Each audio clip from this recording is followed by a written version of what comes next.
le Flash Info. L'affaire vient seulement d'être révélée en septembre dernier. Une grande surface de l'agglomération cherbourgeoise avait alerté la police après avoir constaté la disparition de 30 000 euros. Répartis dans 6 enveloppes, l'argent s'était retrouvé coincé dans le système pneumatique du magasin où il avait été dérobé par 2 ouvriers de maintenance du système. Retrouvés dans l'Oise, les 2 employés en question ont reconnu les faits. L'argent a été partagé entre les 2 hommes et aussitôt dépensé, sauf 3 700 euros que les policiers ont récupérés. Ils seront appelés à comparaître devant la justice prochainement. Pour les 70 ans de la libération de Cherbourg, l'ancien député-maire de la ville et actuel ministre de l'Intérieur Bernard Cazeneuve sera en déplacement dans la Manche aujourd'hui. Si sa présence n'est pas annoncée pour les commémorations qui auront lieu dans la matinée à Cherbourg, le ministre se rendra en fin de matinée au château de Servigny.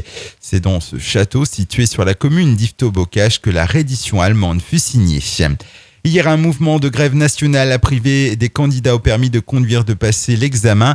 Une partie des inspecteurs ont cessé le travail pour protester contre la réforme qui prévoit de réduire les délais de passage du permis et baisser son coût en ayant recours à des réservistes de la police et de la gendarmerie pour surveiller les examens du code. Dans la Manche, qui compte 11 inspecteurs et un délégué, 50% de l'effectif était en grève ce mercredi. Les soldes estivales ont débuté hier pendant 5 semaines. Les bonnes affaires seront scrutées et dénichées. Malgré le temps qui passe et les nouvelles habitudes des consommateurs, les soldes restent un moment à part. Beaucoup de monde hier dans le centre-ville de Cherbourg ou dans les grandes surfaces de l'agglomération. Selon une enquête Ipsos, 76% des Français comptent faire les soldes d'été. Ceux-ci s'achèveront le 28 juillet.